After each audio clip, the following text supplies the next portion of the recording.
Hey guys, this is Rory. Is my 4 months on T video.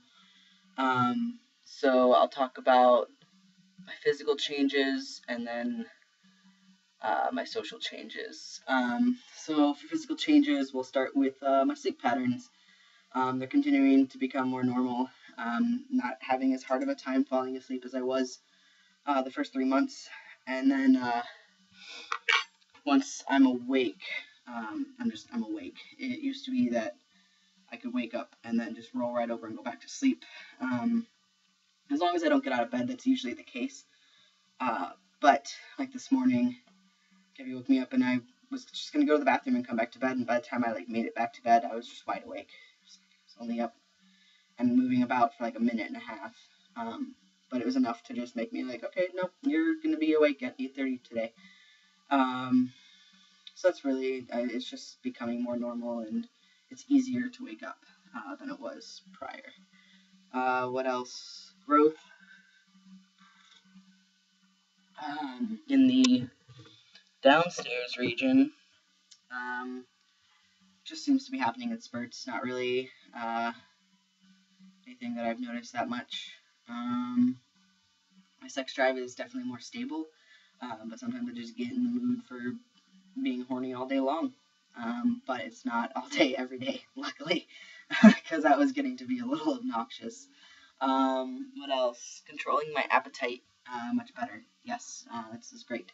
I'm not just eating anything and everything that I see, which is good, because that was getting to be a little obnoxious. I gained like 10 pounds, and I don't think it was all in weight, because this area right here seems to be getting a little bigger. So yeah, I've been trying to deal with that a little bit better. I don't seem to find myself feeling like I'm just starving all day long, like the first 2.5, 3 months where I was just like constantly hungry. Now I'm just like normal hungry, and it's like right around the right times. Like this morning I had breakfast, a bowl of cereal with banana, and then probably in about an hour from now, so that was like, I don't know, an hour and a half ago, probably about an hour from now, I'll drink a smoothie and eat a light lunch, and then I'll work out, and then I'll eat a snack, and then I'll eat dinner at normal time. So like, I'm just sectioning out my meals a lot better than just like free for all eating all day long.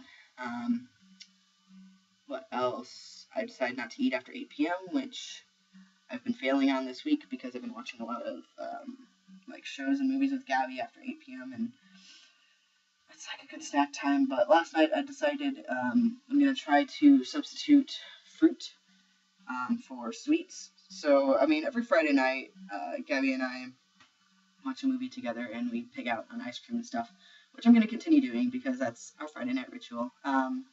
But the other times that I'm like just sitting around watching something, instead of like ice cream or chocolate, first of all, we're just not going to purchase those things as often. Secondly, instead of that, I'm just like, last night I had like 4 tangerines, which are these little tiny citrus fruits. Really not bad for you at all. I mean, yeah, there's sugar, but it's natural sugar, and it's not like I'm eating refined sugar, which is fine. So I'm going to try to substitute natural sugars for refined sugars in my diet, and try to just do that more often and see how that works. Exercising is helping me eat a lot better. I think, like I said in my last video, if I'm going to be working out, I'm going to be putting into my body what it needs rather than just what I want. And I'm trying not to give in to cravings for like a pint of ice cream, which goes hand in hand with the like, if I'm craving a pint of ice cream, instead I'm going to try to sate that craving with, something like an apple with some peanut butter or something, rather than the ice cream. So my voice is continuing to change. I'll notice like it'll just settle with this, but a lot of the time, like when I'm talking to Bowie, I talk higher. I don't know, it's weird. It goes back and forth from day to day, but it seems to be settling in deeper, a lot better. I've been trying to work it out, like work out my voice. One of my trans guys that I know up in Seattle, he's been on T for a few years, like maybe 3 or 6, I don't know. No, it's a multiple of 3 years, and so he told me, if you don't want to get stuck with the chipmunk voice, you should really try to work your voice out. So like, yeah, sing a lot more. And even though you can't sing that higher register, push yourself a little bit. Don't push yourself to break your voice, but push yourself to try to hit those notes as best you can, because ultimately that will strengthen your vocal cords, which will make, like, in the end, your voice will become deeper. So that's according to him. I don't know what the science is behind it, but I've been trying to train my voice a little bit more. I continue to feel my voice resonating differently, like my throat resonating differently. Like I can like feel it in my chest, which is different. Hair everywhere. So I just shaved yesterday. So there's nothing to be seen. Even if I hadn't shaved yesterday, there probably would be nothing to be seen because this camera fucking sucks. But so the peach fuzz all along here is darkening. I have a new patch of hair down here that started last month, but last month there was like 5 or 6. Now there's like, it's pretty significant. It's like that big. And it's just really funny because I have like a patch that goes down here, but there's nothing right in here. And then I got a few chin hairs. It's really weird. So I got a little neck beard patch right here. That if you go to my Tea Diary, and you go to my pictures, I think it's, what is it called? What does it say? Transition photos, facial hair. You will see the pictures that I've taken that are like up close pictures that you can see of like the side, and my mustache is getting a lot darker and thicker, and it's actually starting to extend a little bit. Like there's 2 more hairs on the side here, and then I've got like, I used to just have 2 chin hairs. Now I've got like 2 over here, 1 in the middle, and like 3 over here. So that's cool. And these ones are like really thick, coarse. Like these are already beard hairs. The rest of them are just like, these are kind of rough.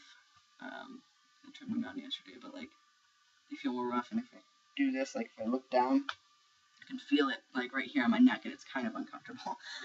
So we'll see how my body reacts to more and more facial hair as it comes along, but I can feel it very lightly. It's getting thicker. What else? My happy trail is darkening. Let's see if you guys can see it. Probably not, but it's darkening a little bit, and then like it's starting to extend up here. Oh, maybe if I go on the light better. I don't know if you can see that. But it's getting darker, and it's also starting to extend down here. Like it used to just be right there, and now it's starting to like do that thing that guys' bodies do, where they have like, it just like explodes up into the stomach, and like all the hair surrounding are starting to get slightly darker. Slightly darker. Not like, they're not coarse by any means, and they're not like straight up coarse dark hairs, but they're getting slightly darker, which is fine by me. My thigh hair is getting thicker. I said that last time too, dicker. My thigh hair is getting thicker. And I'll notice like, it's just, because I've always had really long leg hair. I stopped shaving my legs like years ago, and so my leg hairs have always been like really, I'm not even gonna try to get it up here to show. Maybe, no, fuck that. But it's starting to connect. Like it used to just be like, I had really long hairs on my shins or like my calves, and then like really sparse on my knees, and then it would start to get a little bit thicker as it went up. Now it's just like starting to get hairs connecting in between the calf and the thigh. So that's cool. And what else? Shoulder hair. So my arm hairs seem to be getting a little darker. I'm not really paying too much attention to it. I'll notice my shoulder hairs are getting a little less peach fuzzy and a little darker, but I'm hoping that they don't get like coarse dark, because I really don't want shoulder hair. There's only one male in my family that has no hair on his head and a crap ton of hair all over his body, and he's on my dad's side. And so I guess it's like on your maternal side, the men, that's like where you get it from, whether or not you're gonna like be really hairy or like go bald. But my mom doesn't have any brothers, and even if she did, I don't know them. Like I don't know her side of the family, so I don't even know like how it's going to affect me. I have no clue. I just know that my brothers are not super hairy. Both my brothers have like small patches of hair on their chest and like no back hair, and they have slight receding hairlines, but only like they have masculine hairlines. So I really don't think I'm at risk for anything, but we'll find out. It might affect me differently just because my biology is different than theirs. I don't know if there's anything to do with that. If it, I'm interested to find out if trans guys tend to go bald more often than cis guys simply because we're trans, simply because we're adding testosterone to a body where normally, how do I say this without being heteronormative and cis-sexist? We're adding it to a body that isn't used to testosterone in the levels that we're putting in it. So I'm wondering if that affects our bodies more, simply because estrogen is what keeps your hair thick. That's why women, cis women, don't go bald as fast as cis men. So I'm just interested to I don't know. I want to do a little bit of research in it and find out if trans guys specifically go balder faster or get hairier more often than cis guys, just because our bodies are used to estrogen and not used to this much testosterone, and it could just be throwing shit out of whack. I don't know. It's just a theory of mine, but it has to do with genetics, and it's really be inconclusive, just because every single individual is different. But it's just an interesting thing to think about. What else? Mood changes. So I believe I talked last month about me getting frustrated and annoyed more easily and learning to recognize it. That's still a thing. Making the bed frustrates me. I've always hated it.